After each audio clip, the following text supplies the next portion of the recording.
जय गायत्री माता, जय गुरुदेव। आगे गुरुदेव जी लिखते हैं कि किंतु अब कचरा उत्पादन में भारत इनसे भी आगे है।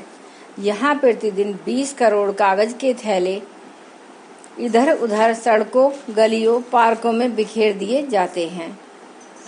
अकेले दिल्ली में हर रोज 384 टन झूठन फेंकी जाती है। संयुक्त राष्ट्र के एक सर्वेक्षण में बताया गया है कि दिल्ली, कलकत्ता, काहिरा, इस्तांबुल जैसे बड़े महानगरों में इस तरह की झूठन से जितना अधिक वातावरण दूषित होता है उतना किसी से नहीं।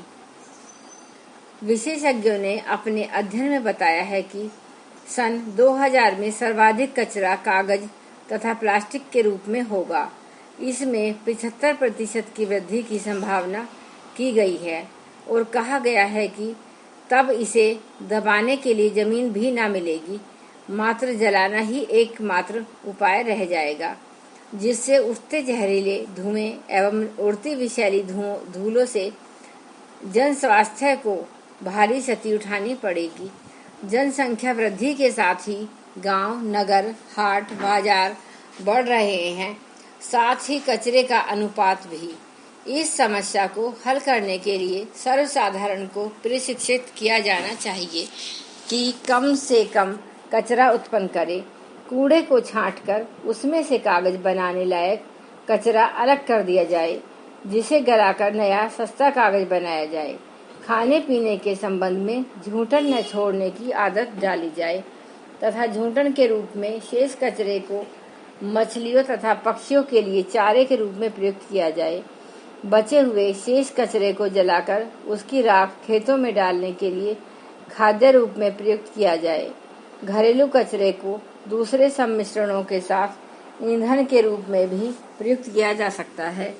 ऐसे उपचार अपनाकर बहुत हद तक इस समस्या से निपटा जा सकता है। वृक्ष न रहेंगे तो मनुष्य भी न रहेगा। कुछ समय पूर्व इंडोनेशिया में यूनेस्को के तत्वाधान में 150 वन विशेषज्ञों की एक अंतर्राष्ट्रीय गोष्ठी हुई थी, जिसमें विश्व की घटती हुई वन संपदा पर चिंता प्रकट की गई थी। आमतौर से लोग वृक्षों का महत्व नहीं समझते। लकड़ी का लोभ और खेती के लिए अधिक जगह मिलने के लिए लालच में पेड़ों को काटते चले जाते हैं। वे यह भूल जाते हैं कि इन तुच्छ लाभों की तुलना में वृक्ष विनाश से होने वाली हानि कितनी अधिक भयंकर है।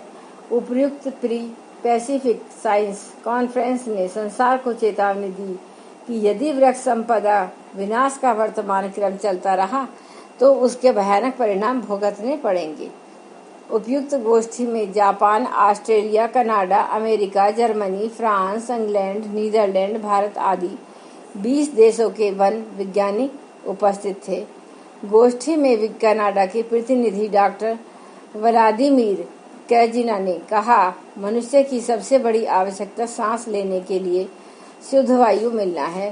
वृक्ष हमारी इस आवश्यकता को पूरा करने में महत्वपूर्ण भूमिका प्रस्तुत करते हैं। संसार में बढ़ते हुए वायु प्रदूषण भूमिका प्रस्तुत करते हैं। संसार में बढ़ते हुए वायु प्रदूषण का समाधान करने के लिए वृक्षों की रक्षा की जानी चाहिए। यदि हम वन संपदा को गंवा बैठने तो फिर शुद्ध सांस का अभाव इतना जटिल हो जाएगा कि उसका समाधान अन्य किसी उपाय से संभव न हो सकेगा। अन्य देशों के प्रतिनिधियों ने भी जो विचार व्यक्त किए उनसे स्पष्ट था कि वृक्ष एवं अभिवर्धन का प्रश्न इतना उपेक्षणीय नहीं है जितना कि उसे समझा जा रहा है। उसे पशुपालन के स्तर पर रखा जाना चाहिए। सच तो यह है कि इससे भी अधिक महत्व उसे दिया जाना चाहिए। पशुओं को गंवाकर उनके द्वारा मिलने वाले श्रम, दूध, मांस, चमड़े ऐसे एवं गोबर से वंचित होना पड़ता है। वृक्षों को गंवाने की हानि उनसे भी अधिक है। वायु शोधन, वर्षा का संतुलन और पत्तों से मिलने वाली खाद्य, धरती के टकराव का बचाव, कीड़े खाकर फसल की रक्षा करने वाले पक्षियों के आश्रय के अभाव में सफाया आदि कितने ही ऐसे संकट हैं जो वृक्षों के घटने के साथ साथ बढ़ते ही चले जाएंगे।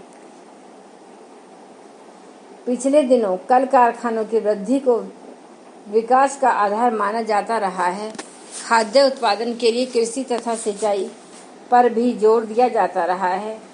बहुत हुआ तो यातायात के साधनों को बढ़ाने की बात भी आर्थिक प्रगति के लिए जोड़ दी गई है। वन संपदा की महत्ता समझने की ओर जितना ध्यान देना आवश्यक था उतना दिया ही नहीं। सच तो यह है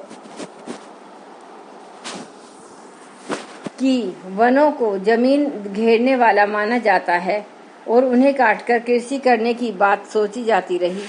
जलाऊ लकड़ी तथा इमारतें बढ़ती जाती रही।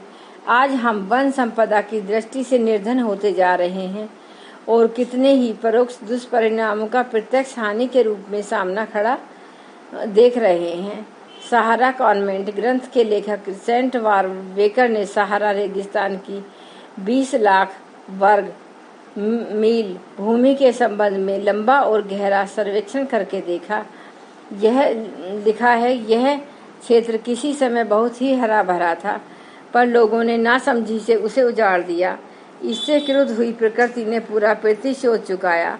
तेज हवा, सूर्य की सीधी धूप और पाले ने अच्छी खासी उपजाऊ मिट्टी को रेत बना दिया। तेज हवाएं उस धूल को इधर से उधर उड़ाने लगी। सिर्फ उसर और पृथ्वी जमीन ही टिकी हुई है। यह रेगिस्तानी विशाल भूखंड एवं निकटवर्ती हरी भरी जमीन को भी महासर्प की तरह निगलता चला जा रहा है। हर साल 30 वर्ग मील हरी भरी जमीन उस रेगिस्तान की चपेट में आकर सदा सर्वदा के लिए मृतक बन जाती है। द्वितीय महायुद्ध के पश्चात एक बार अमेरिकी राष्ट्रपति रूजवेल्ट हवाई जहाज से मिस्र की भूमि से गुजरे। उन्होंने लेबनान के इतिहास प्रसिद्ध सिडार वृक्षों के वन्य प्रदेश की बड़ी प्रशंसा पढ़ी थी, पर जब उन्होंने नीचे झांककर देखा कि वहां नंगे पहाड़ खड़े हैं और जहां तहां 10-20 वृक्ष दिख रहे हैं, तब उन्हें इसका बड़ा दुख हुआ। बस आज के लिए इतना ही। यह पुस्तक गुरुदेव जी की लिखी हुई है। गुरुदेव जी का नाम पंडित श्री राम शर्मा आचार्य जी है। पुस्तक का नाम युग परिवर्तन कब और कैसे है। मेरी आप सभी लोगों से विनती है कि आप इस पुस्तक को सुनिए और जन जन तक फैलाइए। अब एक बार गायत्री मंत्र हमारे साथ साथ। ओम भूर्भुवः स्वः तत्सवितुर्वरेण्यं भर्गो देवस्य धीमहि धियो यो न प्रचोदयात्। जय गुरुदेव, जय माता।